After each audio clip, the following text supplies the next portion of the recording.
here's a little update on my land.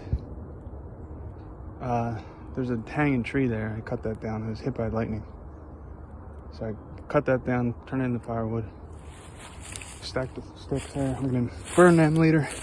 And then I've been stacking a crap ton of firewood.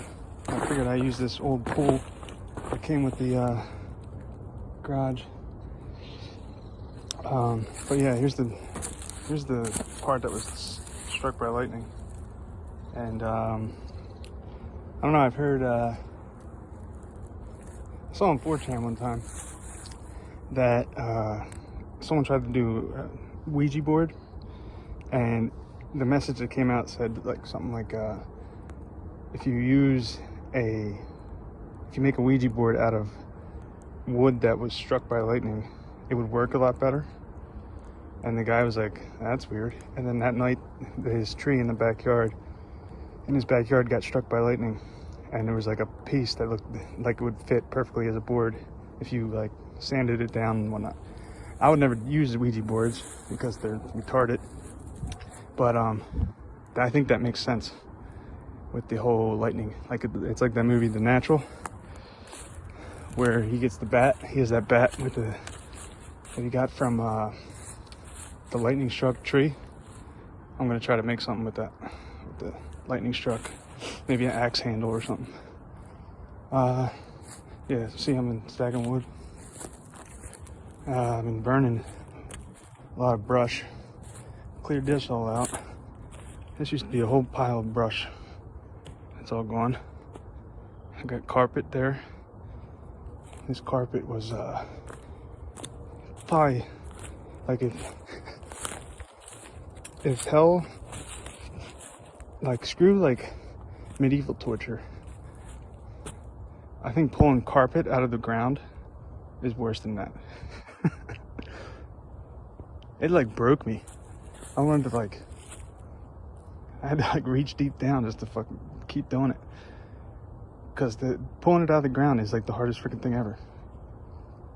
But I was over here, and this is where I'm gonna put a garden. I still got a clear brush there, and I got some trees there.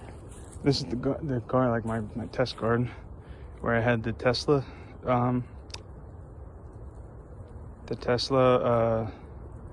grounding system, and it did well. But there's deer around here, and they ate literally everything.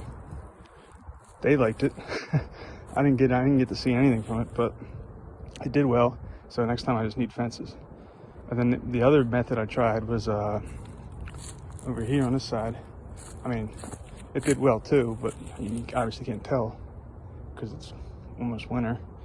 And the deer ate all the corn, everything. But on this side I put magnets, south facing up towards the seed, and they did really well too.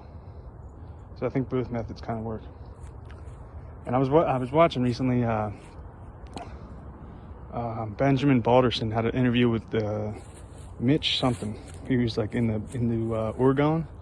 I don't normally go for the whole Orgone thing. I think it's kind of graveled, but this guy was pretty good. He would put these copper pipes, and like it was like a copper, I forget what he calls it.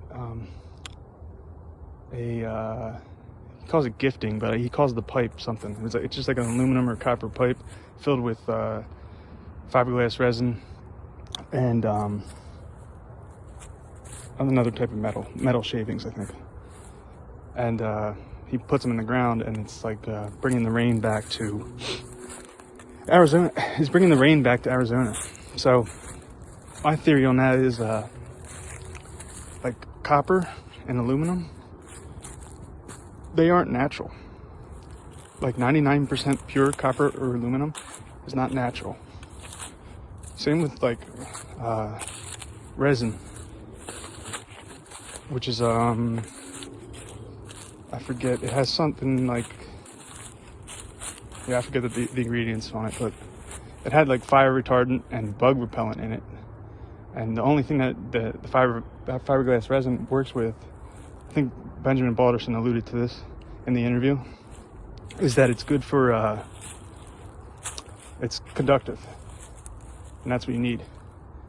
And my idea is to try that with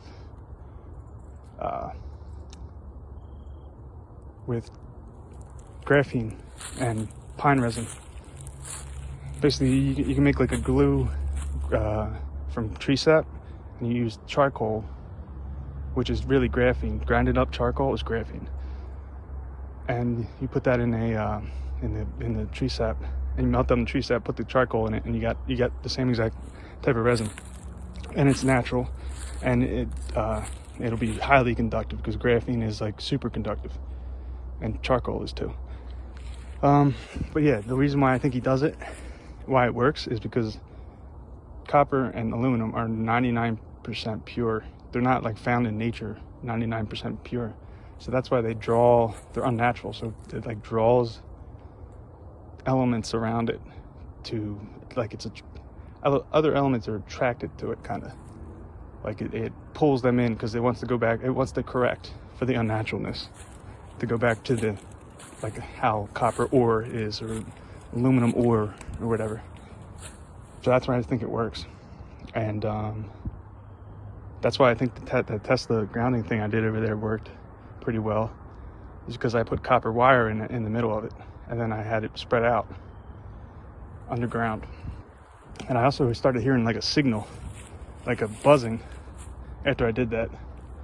And there's a giant 5G tower down the street, and that's another reason why the guy, the Mitch guy, was doing the aluminum pipes and copper pipes for Orgone, whatever. But yeah, I still gotta clean this up. I still gotta fix this stupid garage. Let's see, what else have I been doing? Fixing the stumps. I was an idiot when I first started cutting down trees. I cut them way too high, so then I had to go back later and cut it even lower. And during the summer, they actually grew like a bunch of little branches that were annoying. One thing I did find out from having all these brush piles is that I found out the purpose of like thorns and vines. It's like a mouth for the earth. They come out of the ground and they wrap themselves over top of the brush, the dead brush, and then pull down. Like, these things were really like this. Like, I mean, now it's dead, but they were wrapped around all the brush. So it's like pulling the brush down into the ground. It's interesting. But I think that's one of the main reasons for how Mother Nature cleans up like the trash or whatever. Let's see, what else was I doing? Yeah, I had a wood chipper, but it was way too slow. Like, the blades are too small. I could modify it, but I'm not really good at that kind of stuff. So I just started burning everything. And I got this propane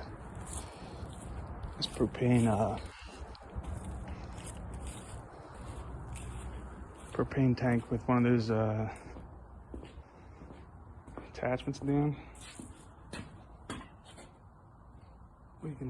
He just blows fire. You can start a fire in like, I don't know, 20 seconds. These are all my tools and stuff I've been gathering. This car, the two 1940s cars, I've been chopping up because I still can't find anyone to buy them. I mean, to like get rid of them. So I've been chopping up this one a little bit.